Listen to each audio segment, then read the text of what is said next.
Break के बाद खुशामदीद। नशरियात को मज़ीद आगे बढ़ाते हैं। वेबसाइट पे वक्त के साथ साथ इजाफा होता चला जा रहा है। इस वक्त हमारे साथ मौजूद हैं DSP जाहिद हुसैन। जाहिद हुसैन साहब कैसे हैं आप? जी खैरियत से, कैसी हैं? अल्हम्दुलिल्लाह। और हमारे साथ मौजूद है मुफ्ती फजलुर रहमान। फजलुर रहमान साहब कैसे हैं? अल्हम्दुलिल्लाह। आप दोनों शख्सियात का बहुत बहुत शुक्रिया। और आगे बढ़ाते हैं सिलसिले को। सहर ट्रांसमिशन नाजरीन जारी है और कोशिश होती है कि तमाम ही मकातब फ़िक्र को अपने सेट पर हम रखें कि कोई बात न रह जाए और शरीयत के साथ साथ दीन और दुनिया के जो मामलात हैं उनको भी हम लेके चलें। राना साहब, बखूबी तीसरा अदवार आपका सिंध में है। हम चाहेंगे कि कुछ आज अपने बारे में भी बता दें। आप कब आए पाकिस्तान पीपल्स पार्टी में और कब आपने सियासत की शुरुआत की? देखिए, पाकिस्तान पीपल्स पार्टी में तो तकरीबन इसके नज़रियात तो शुरू से ही हैं, लेकिन मैं होश संभाला तकरीबन 1990। तो पाकिस्तान पीपल्स पार्टी को पसंद करता था, लेकिन बाज़ाब्ता जो मैंने काम शुरू किया वो सन 2000 से शुरू किया। अच्छा। और उस वक्त से जो है पीपल्स पार्टी में हूँ, मैं किसी और जमात में नहीं रहा, शुरू से पीपल्स पार्टी में ही हूँ। और पीपल्स पार्टी में मैंने बहुत से लोगों से सुनता हूँ, लेकिन मैंने कोई ऐसी लासानी ऐसी चीज़ें नहीं देखी।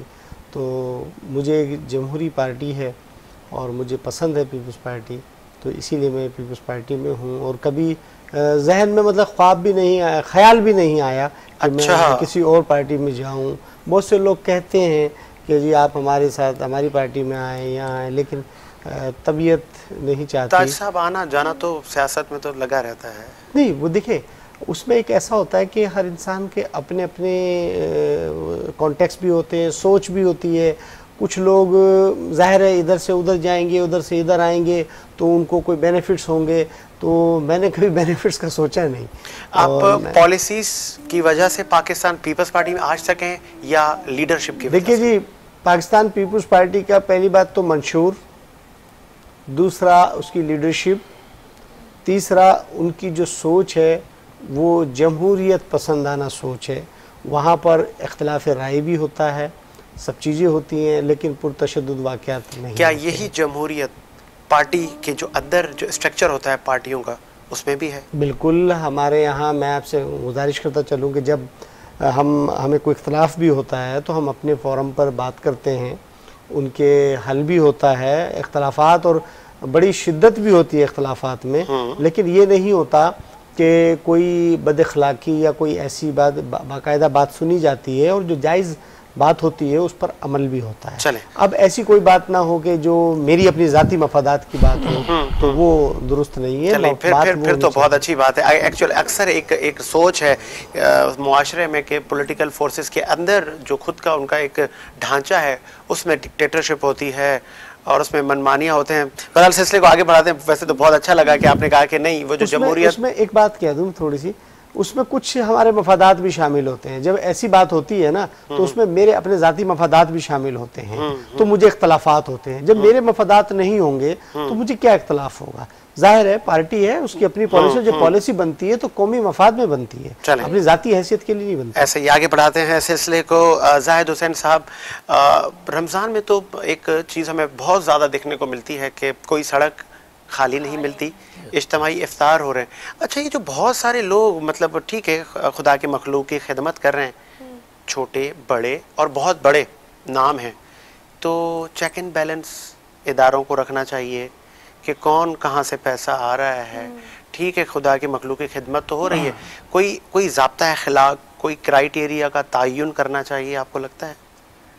देखिए साजिद साहब, सबसे पहले तो मैं आपके चैनल का शुक्रिया अदा करूँगा कि आपने हमें मदऊ किया, बहुत शुक्रिया, और अवामी मसाइल पे गुफ्तगू करने का मौका फराहम किया। देखिए, सवाल जो आपने किया बड़ा बेहतरीन सवाल है कि आजकल जो ये एक्टिविटी हो रही है और जो हमारे वेलफेयर के इदारे हैं जो काम कर रहे हैं, और उस पर जो रोडों पे रश हो जाता है और उनकी एक्टिविटी इस तरह बढ़ जाती है कि रोड पे आने जाने वाले मुतासिर होते हैं और उससे जो है ट्रैफिक में और चीज़ों में खलल पैदा होता है। तो बात ये कि इसमें तो देखें, कॉपरेशन, ये तो रमज़ान का महीना है, रहमत और बरकतों का महीना है, और इसमें बीइंग ए मुस्लिम हर मुसलमान कोशिश करता है कि वो समाजी कामों में, वो इन कामों में बढ़ चढ़ के हिस्सा ले। जैसे लोग इफ्तार के लिए रोड पे बंदोबस्त करते हैं, जो मुसाफिर हैं, जाहिर बात है हदीस में आता है कि मुसाफिरों को रोज़ा खुलवाना इबादत है और उसके बड़े जो हैं वो मरातिब हैं। तो इस वजह से वो लोग रोड पे आते हैं और वो कोशिश करते हैं कि वो एक्टिविटी करें और लोगों को जो राह चलते हुए मुसाफिर हैं उनको रोज़ा खुलवाएं और उनके लिए फैसिलिटेशन करें।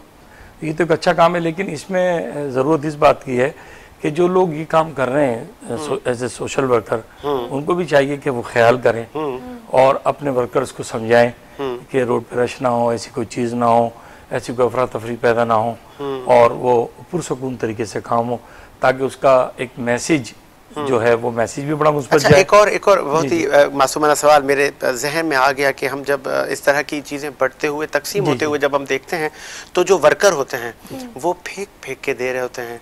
तो अगर आप किसी को कोई फ्रूट का डब्बा दे रहे हैं या एक चाहे जूस का या एक पानी की बोतल है, तो वो आप उनकी ताज़ीम में पेश करें, न कि आप उनको ऐसे उछाल के दें। इसमें नहीं देखते, उनको काउंसलिंग की ज़रूरत है, बिल्कुल इस्लाह की जाए, उनको समझाया जाए कि जो लोग ये काम कर रहे हैं उनको चाहिए अपने वर्कर्स को अवेयर करें। देखिए उनको सबसे पहले ये मतलब एहसान नहीं कर रहे आप किसी पे, जो भी चीज़ कर रहे हैं आप सबसे पहले उसको अपने जो वर्कर्स हैं उनको ब्रीफिंग दें, उनको बताएं हम क्या करने जा रहे हैं, हमारा तरीका, हमारा लहजा, हमारी डिस्ट्रीब्यूशन किस तरह होनी चाहिए। ट्रेनिंग सेशन होना चाहिए। वो इतना वो बड़ा नहीं होता, वो ये है कि डे बाय डे होना चाहिए कि अगर मिसाल के तौर पे आज हमने कोई चीज़ डिस्ट्रीब्यूशन की, लोगों को हमने इफ्तार कराया, उस पर हम नोट करेंगे क्या अफरा तफरी पैदा हुई, क्या रास्ता रुका, उससे क्या जो है वो मसाइल खड़े हुए, किसी की दिल आज़ारी ना हो, तो फिर उसके हिसाब से हमें उनको ब्रीफ करना चाहिए और अच्छे तरीके से देना चाहिए और फेंक के कोई चीज़ नहीं देनी चाहिए। तो अल्लाह उसके रसूल को भी पसंद नहीं है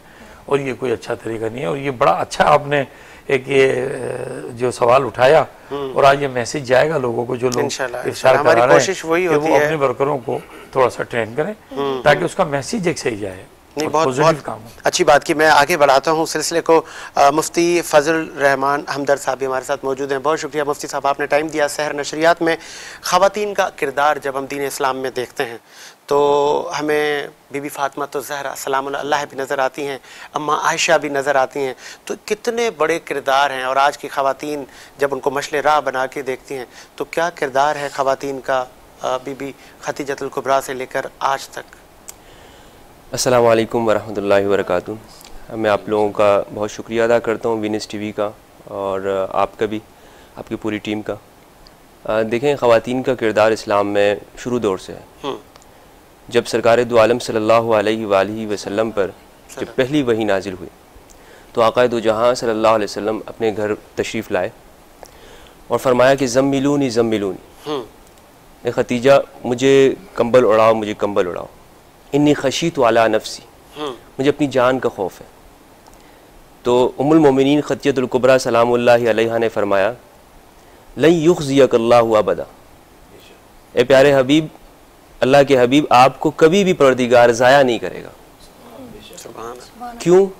इसलिए कि आप इन्नका लतसिलुर रहम, आप सिला रहमी करते हैं, आप लोगों के काम आते हैं, नादारों का बोझ उठाते हैं, मुश्किलों में लोगों का साथ देते हैं, तक्सिबुल मादूम व तुईनु अला नवाइबिल हक़, आप हक़ की बातों पर लोगों की मदद करते हैं। एक आदमी है वो कमा नहीं सकता है तो आप बाजार में जाते हैं, उसके लिए कमा के लाते हैं। सुभान अल्लाह, सुभान अल्लाह। आप लोगों की मदद कर रहे हैं। तो ये 5 सिफ़ात उम्मुल मोमिनीन खदीजतुल कुबरा सलामुल्लाहि अलैहा ने सरकार दो आलम सल्लल्लाहु अलैहि वसल्लम की गिनवाई। आप देखें कि इसमें बीवी जो है ना वो अपने शोहर को सबसे ज़्यादा जानती है। ये सही बुखारी की रिवायत है और इसे इमाम बुखारी ने और तमाम मुहद्दिसीन ने, यानी ये सही तरीन हदीस है। एक खातून का किरदार आपको इसमें पूरा जलवे के साथ नज़र आएगा कि शोहर को सबसे ज़्यादा खातून जानती है, उसकी अच्छाइयाँ उसकी बुराइयाँ वो सब सामने होती हैं।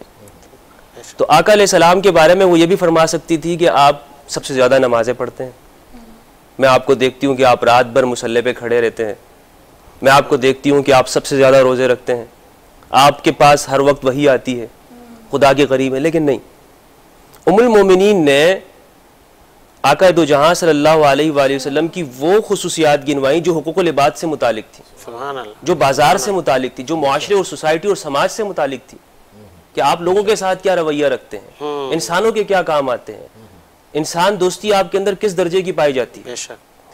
तो उन खुसूसियात को जब गिनवाया तो आका दो जहां को एक तसल्ली हुई, और उस तसल्ली के नतीजे में आपने आगे अपने बिस्तर से उठे और मजीद काम करना शुरू कर दिया।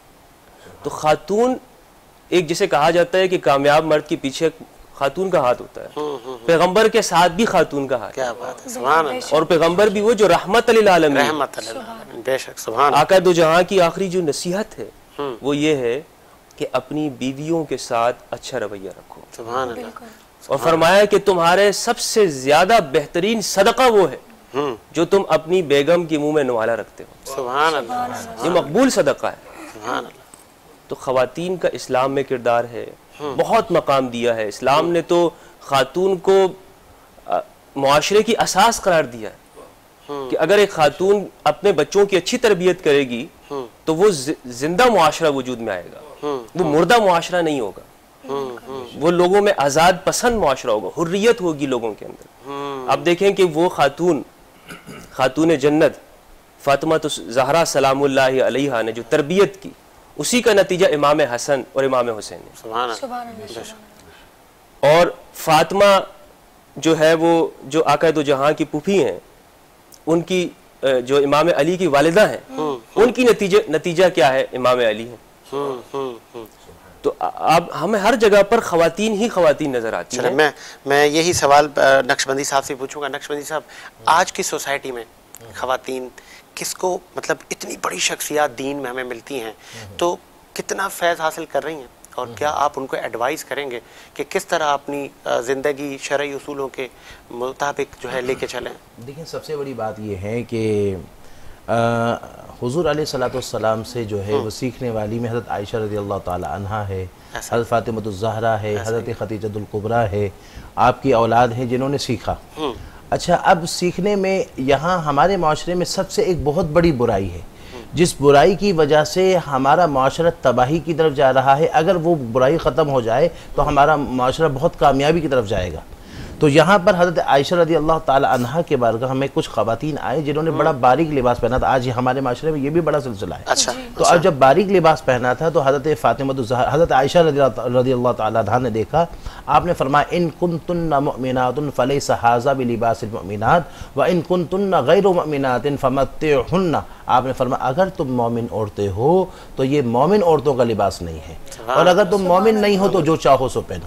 तो यहाँ ये हज़रत आयशा रज़ियल्लाहु ताला अन्हा ये उम्मत मुहम्मदिया की ख़वातीन को ये तालीम दे रही हैं कि तुम्हारे अंदर जो शर्म हया होना चाहिए। और यहाँ तक, अच्छा शर्म हया ना हो तो क्या होगा, क्योंकि यहाँ पर आपने कितनी बड़ी फरमाया, अगर तुम मोमिन औरत हो तो ये मोमिन का औरत, और नहीं हो तो जो चाहो सो करो। तो यानी इसका मतलब ये हुआ कि ये मयारी मोमिन ईमान का मयारी हया बना दिया।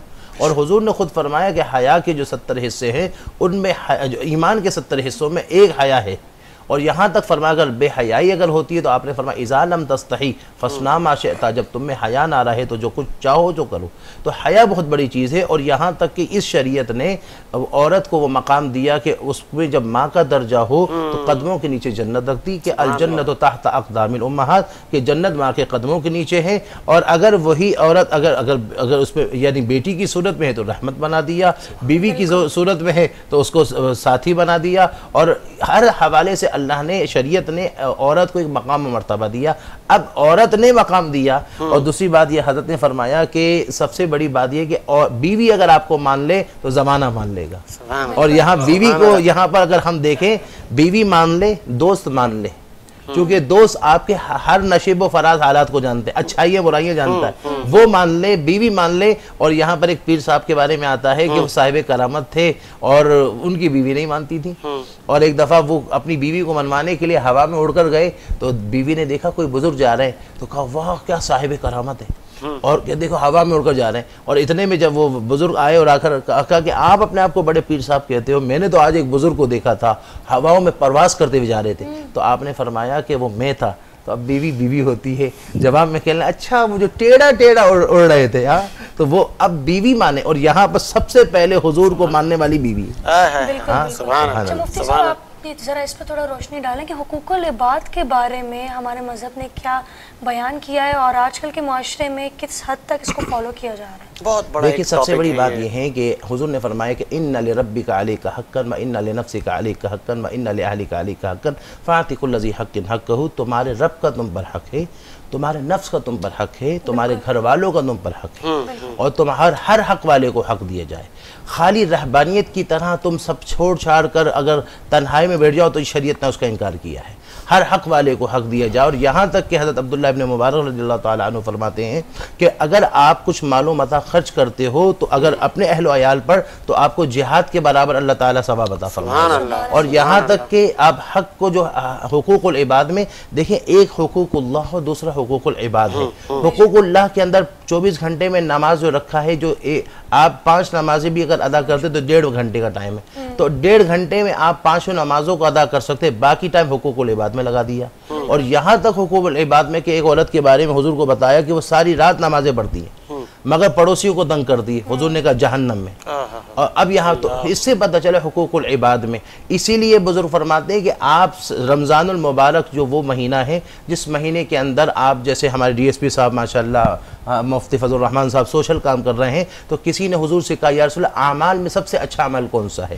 हुजूर ने फरमाया तुतइमुत ताम व तक़रउस सलाम अला मन अरफ़्ता व मन लम तारफ़। हुजूर ने फरमाया सबसे अच्छा अमल ये कि खाना खिलाना, और खाना खिलाना, और फिर फरमाया सलाम करना जिसको तुम जानते हो जिसको नहीं जानते हो। और किसी ने हुजूर से अर्ज़ किया, हुजूर ने कहा कि कोई जन्नत में नहीं जाएगा सिवाय मोमिन के, और मोमिन उस वक्त तक नहीं हो सकता जब तक दूसरे मोमिन भाई के दिल में मोहब्बत पैदा ना करे। फिर हुजूर ने कहा कि मैं तुम्हें तरीक़ा बताऊं कि दूसरे दिल में मोहब्बत पैदा हो जाए। कहा जी या रसूलल्लाह। फरमाया सलाम को आम किया करो, मोहब्बत खुद हो जाएगी। अब हमारे माशरे में कि हम जिसको जानेंगे उसको सलाम करेंगे, अनजाने को नहीं करेंगे। हुजूर ने कहा वतक़रउस सलाम अला मन अरफ़्ता व मन लम तारफ़, कि जिसको तुम जानते हो नहीं जानते हो तो सलाम किया करो। तो हुकूकुल इबाद जो है उसका जिम्मेदारियाँ अल्लाह ताला ने हुकूकुल्लाह से भी ज़्यादा दे दी है। आगे बढ़ाते हैं सिलसिले को। मुफ्ती फजल साहब, एक अल्सर एक सोसाइटी में, और शरीयत इसके बारे में क्या कहती है कि वालिद साहब का इंतकाल हो गया, अब वालिद साहब की जो औलादें हैं वो भाइयों पर उसका क्या मतलब क्या उनके फ़राइज़ हैं कि वालिद भी नहीं है और वालदा भी नहीं है, अब बच्चे तो यतीम हो गए, अब उनके सरपरस्त उनके भाई हैं, तो बहनें भी हैं और मामलात भी हैं, तो कितनी बड़ी जिम्मेदारी है, शरीयत क्या कहती है इस बारे में? जी बिल्कुल, बहुत अच्छा सवाल है कि जब बड़े भाई हों तो उनका किरदार एक वालिद की तरह ही होना चाहिए। और आप देखें कि इसकी मिसाल भी हमें सीरतुन नबी के अंदर मिलती है। और हम कितने खुशनसीब हैं कि हमें सीरत के जैसा एक ऐसा गुलदस्ता मिला हुआ है कि जब हम उसे पढ़ें और सच्चे दिल से पढ़ें, गौर फिक्र करें, तो उसमें हमारी ज़िंदगी के हर पहलू के लिए रहनुमाई है। बेशक बेशक। जब सैयदना अबू तालिब अलैहिस्सलाम के जो है वो फाका के दिन थे और आपको मुश्किल पेश आ गई, आपने सैयदुल अंबिया हज़रत मोहम्मद मुस्तफ़ा सल्लल्लाहु अलैहि वसल्लम को पाला, तो आप सल्लल्लाहु अलैहि वसल्लम के जब अच्छाई के दिन आए तो आपने क्या किया, आपने जाकर हज़रत अब्बास के पास गए और फरमाया कि आप ऐसा करें कि अबू तालिब का बोझ हम कम करते हैं, मैं अली को ले लेता हूँ और तुम सैयदना जाफ़र को ले लो, तो इस तरह उनका बोझ कम हो जाएगा। जनाब अबू तालिब के सामने जब ये बात रखी गई तो उन्होंने कहा ठीक है, अकील को मैं अपने पास रख लेता हूँ, अली को आप ले जाएं और जाफ़र को ये ले जाएं। सुभान अल्लाह। तो इस तरह हमें नज़र आता है कि आप सल्लल्लाहु अलैहि वसल्लम ने अब बोझ कम किया। जैसे मैंने बताया ना कि आका की खुसूसियत ये है कि वो लोगों के बोझ को कम करते हैं, और हुकूकुल इबाद के अंदर इतना हमें आपकी ज़िंदगी के अंदर नज़र आता है कि इबादात तो है ही हैं, लेकिन हुकूकुल इबाद के अंदर आप बहुत जोर देते हैं। अच्छा मुफ्ती साहब, एक हदीस है के लिए माजरत, जिस तरह आज एक ओल्ड होम बना दिए गए हैं कि बहुत सारी औलादें मतलब अपने बुजुर्ग वालिदैन को वहाँ छोड़ के चली जाती हैं, जब उनसे पूछा जाता है तो वो कहते हैं कि बेगम को देखूं, बच्चों को देखूं, बहन भाइयों को देखूं, किस किस के फ़राइज़ पूरे करूं। तो इस सोसाइटी इस आज के इस दौर में उनकी क्या इस्लाह करेंगे? आका अलैहिस्सलाम ने फरमाया कि अल खल्क़ु इयालुल्लाह फ़अहब्बुल खल्क़ि इलल्लाहि मन अहसन इला इयालिही, कि मखलूक ये खुदा का कुंबा है, ये खुदा की फैमिली है, लोगों में सबसे ज़्यादा बेहतर वो है जो खुदा के कुंबे के साथ बेहतर हो। सुभान अल्लाह। तुम्हारे में अच्छाई का जो अमल है, जो मेयार है, वो ये है कि मखलूक के साथ अच्छा हो। तुम्हारी इबादतें मेयार नहीं है, तुम्हारे नमाज रोज़े मेयार नहीं है, तुम्हारा मेयार ये है कि तुम इस बात पे देखो कि कोई शख्स अपने पड़ोसी के साथ बेहतर है, कोई शख्स अपने वालिदैन के साथ किस तरह है, कोई शख्स अपनी बेगम के साथ किस तरह है, अपने मुआशरे और सोसाइटी के साथ किस तरह। अफसोस के साथ आज हमने जो मजहबी और गैर मजहबी का जो मेयार बनाया हुआ है कि एक अच्छा शख्स वो होता है कि जी उसने माशाल्लाह एक मजहबी हुलिया बना लिया, मजहबी गेटअप बना लिया और पीछे उसके सारे काम जो हैं वो शयातीनी चलते रहे। ये जो हमारे यहाँ जो नुक्ता नज़र बन गया है, इस वजह से हम बहुत ज़्यादा जो है वो हर चीज़ों के अंदर कन्फ्यूजन का शिकार होते हैं।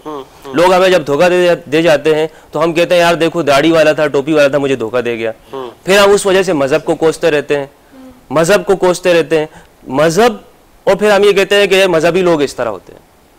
चूंकि हमारा मेयार वो क्या हो गया है, वो गलत हो गया है। मेयार हमें ये बनाना चाहिए था कि जो बात सही है वो सही है, जो बात गलत है वो गलत है। चाहे एक मजहबी हुलिये वाला एक काम करे, वो सही करे तो सही है और गलत करता है तो गलत है। जब हम इस चीज को देखेंगे और हुकूक उल इबाद को सामने रखेंगे तो तब हमारा मुआशरा भी बेहतर होगा, इस्तेहकाम होगा और हम एक अच्छी सोसाइटी के अंदर रहेंगे। और ये जो आपने बात कही कि जो हमारे वेस्टर्न कल्चर के अंदर ये चीज़ें हैं, ये हमारे मशरक़ी माहौल के अंदर नहीं है कि वालिदैन को ओल्ड जो है वो एज होम के अंदर छोड़ आते हैं, वो उनके कल्चर के हिसाब से उनके लिए हो सकता है बेहतर हो। अब यहाँ हमारे लिए जो हमारा कल्चर है, औलादें कहना नहीं चाहिए क्योंकि मैं देख कर आया हूँ कि बुजुर्ग वहाँ पर मौजूद हैं, पूछें तो जी बस बेटे यहाँ छोड़ कर गए हैं, तो मतलब आपके आंखें आंसू से भर जाएं कि ये औलाद अपने वालिदैन को, आज वो सहारा बनना था उनको।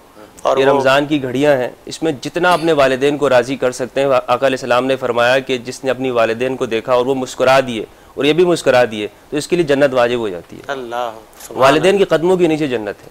हम वालिदैन का एहसान नहीं अदा कर सकते। वालिदैन हमारे लिए, वो कुरान में आकर फरमाया कि मेरा शुक्र अदा करो, वालिदैन का शुक्र अदा करो। अल्लाह ने अपने साथ वालिदैन को जोड़ा और ये गोया कि खुदा की रहमत का मज़हर है इस कायनात के अंदर, दुनिया के अंदर। खुदा की रहमत को अगर हम मुजस्सम शक्ल में देखना चाहें तो कैसे देखेंगे? वालिदा को देख लेना चाहिए, खुदा की रहमत की मुजस्सम शक्ल है। खुदा की रहमत को तो हमें दिखती नहीं है, नजर नहीं आती है, लेकिन वालिदा को देखें ना, मतलब अगर हम ये कहें खुदाई रूप है ये। बेशक, क्या बात है। आगे बढ़ाते हैं। राना साहब, क्या हमारी आने वाली यूथ को, जो नौजवान बच्चे बच्चियां कॉलेज और यूनिवर्सिटियों में अभी तालीम हासिल कर रहे हैं, अमली मैदान में उनको आना है, क्या मैसेज देंगे बीइंग अ सीनियर पॉलिटिशियन? देखिए, जो हमारे नौजवान हैं, यूथ है, उनको सबसे पहले तो अपने माँ बाप की फर्माबरदारी करनी चाहिए और अपने माँ बाप से जो, क्योंकि माँ बाप बच्चे के आइडियल्स होते हैं, तो उनकी फर्माबरदारी करनी चाहिए। और दूसरी बात यह है कि वो ज़्यादा से ज़्यादा तालीम हासिल करें अपनी रियासत के लिए, अवाम के लिए, और बेहतर अंदाज में एक माशरे को तश्कील दें।